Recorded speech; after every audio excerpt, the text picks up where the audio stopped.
This is the world that we live in, though. We have to care about everyone's feelings, everyone's tolerances, everyone's intolerances, everyone's dietary requirements. I'll tell you where it's gone too far, and I have to be the person to say this. For the love of God, we have got enough milks now. Would everyone stop milking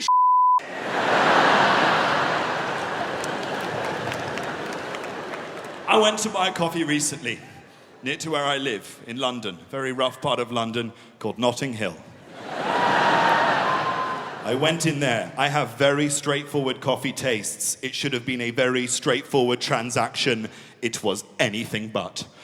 I went in there, I was like, hello, I'd like a white coffee, please. Okay, sir, what kind of milk would you like with your coffee? We've got a coconut milk, we've got an almond nut milk, we've got a hazelnut milk, we've got a cashew nut milk, we've got a macadamia nut milk, we've got an oat milk, rice milk, hemp milk, soy milk. You can have it from a bean, from a pulse, from a nut, from a grain, from an oak, from a flax, from a leaf, from a seed, from a tree.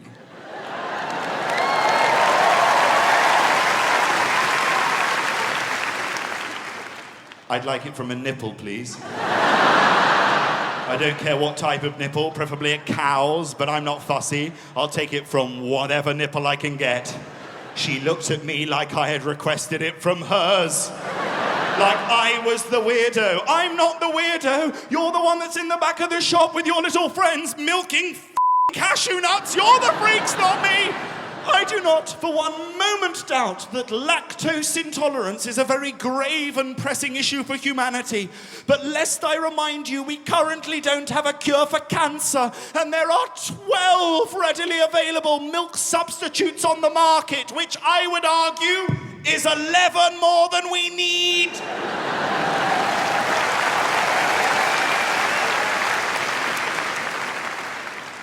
And look, we're all having fun. I don't want to turn my special into a TED Talk.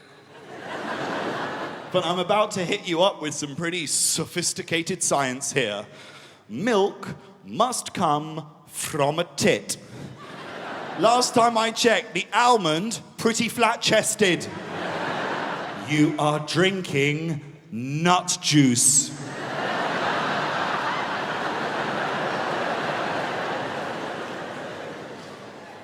Oh dear. I worry this may be a little bit of a London problem.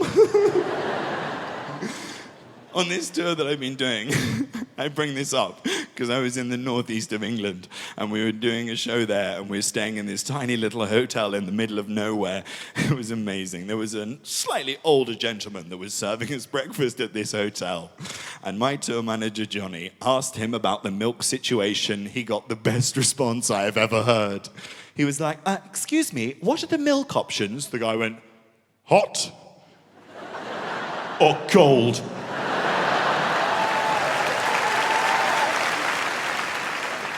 Where are the dairy drinkers in? Who's a dairy drinker in here this evening? You do realize we are the smokers of 2020. Seriously, watch as we get slowly ostracized from society.